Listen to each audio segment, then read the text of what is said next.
Hi guys, my name is Alisa, and in this video we are going to talk about modal verbs.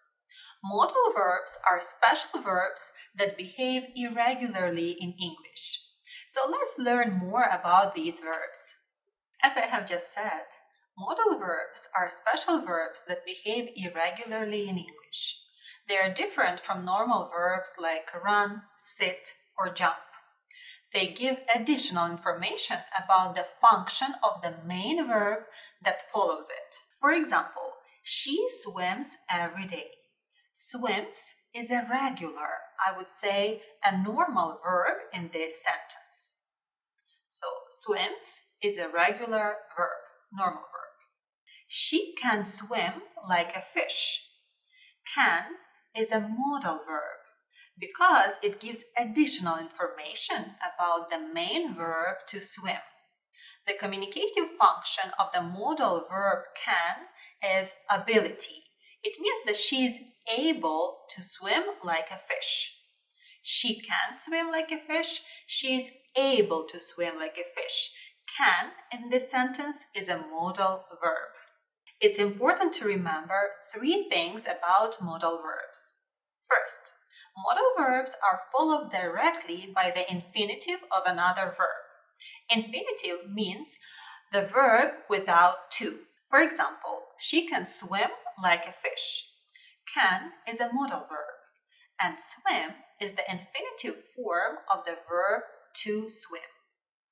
We should remember that we never use to after the modal verbs. We cannot say she can too swim like a fish. Instead, we should say she can swim like a fish. No to after modal verbs. It's a rule, just remember it. The second rule is don't use an S for the third person singular. There is a rule that we should add an S to the verb that follows the third person singular. I mean, after he, she, it, in present simple tense, we should add an S to the verb that follows it. For example, she swims every day. In this sentence, we add an S to the verb to swim, and we get she swims because she is the third person singular and it's a present tense.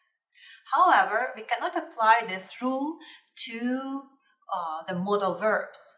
We just say she can swim, like in the first sentence, or she can dance, and so on. So we cannot say she cans. It's going to be wrong. So no S for the third person singular. Do not add an S to the modal verbs when you use the third person singular in present tense. This is the second rule. And the third rule is make questions by inversion. So she can swim becomes can she swim? It's very simple to make questions with modal verbs. We just put the modal verb in front of the subject. For example, she can swim becomes can she swim like a fish? Also, we don't need to use any other helping verbs to build an interrogative sentence, which means to ask a question or a negative form.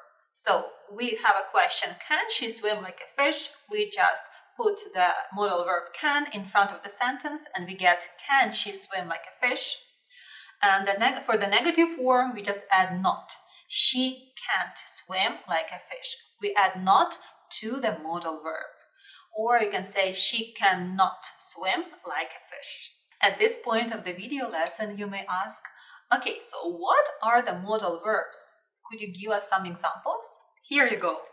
The modal verbs are can, could, may, might, must, shall, should, will, would. If you want to understand how to use modal verbs in English, you should learn about their communicative functions. So, communicative functions of modal verbs are probability, ability, permission, requests, offers and invitations, suggestions and obligations. Communicative function means what additional information a modal verb gives about the function of the main verb that follows it. Let's begin with the first function of modal verbs, which is probability.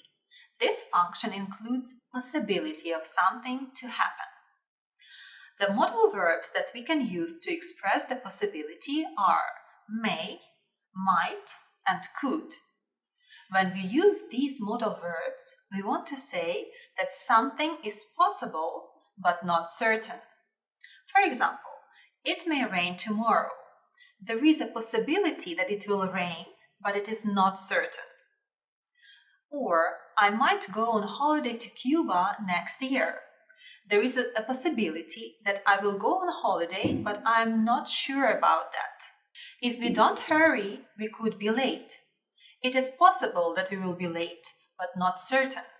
The other modal verb that we can use to express the possibility is can. We should use can to make general statements about what is possible. For example, it can be very cold in Canada. In this sentence, you use can just to express the general statement about what is possible.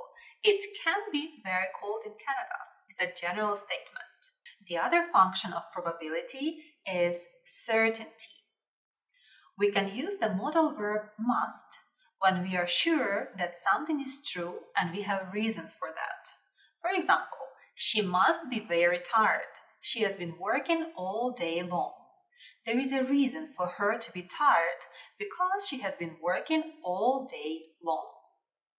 If we want to suggest that something is true and we have reasons for that, we should use the modal verb should.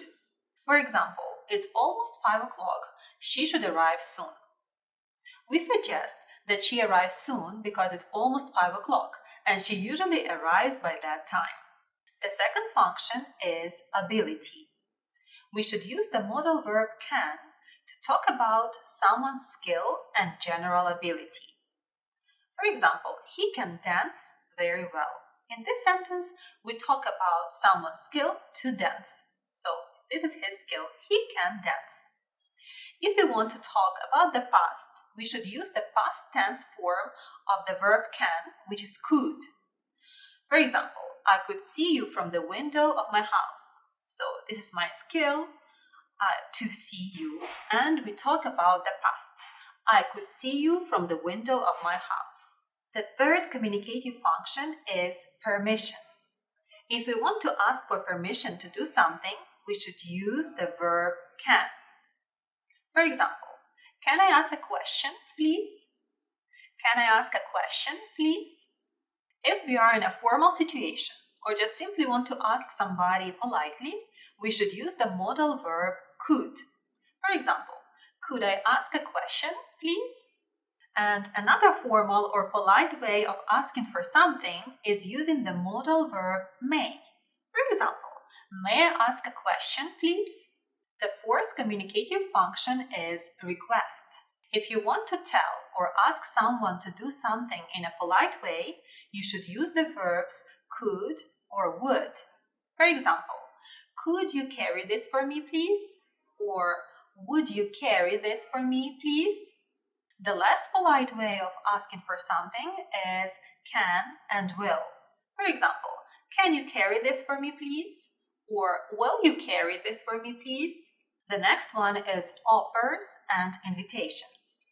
To make offers, you should use the verbs can and shall. For example, can I help you with this? Shall I do that for you? To invite somebody, you should use the verb would. For example, would you like to go for a walk? Would you like to go for a walk? The other function is suggestions. If you want to make suggestions or to give advice, you should use the verb should. For example, you should call them as soon as you can. So in here you give the advice. You should call them as soon as you can. Or you shouldn't call them tonight. It is your suggestion or your advice. You shouldn't call them tonight. The modal verb could should be used to make positive suggestions. For example, we could buy pizza tonight. It's just a positive suggestion. We could buy pizza tonight. Take it easy, don't cook. We could buy pizza tonight. Obligations. If you want to say that it is necessary to do something, you should use the modal verbs must or need to. For example, you must call 911 in case of emergency. So it's a must.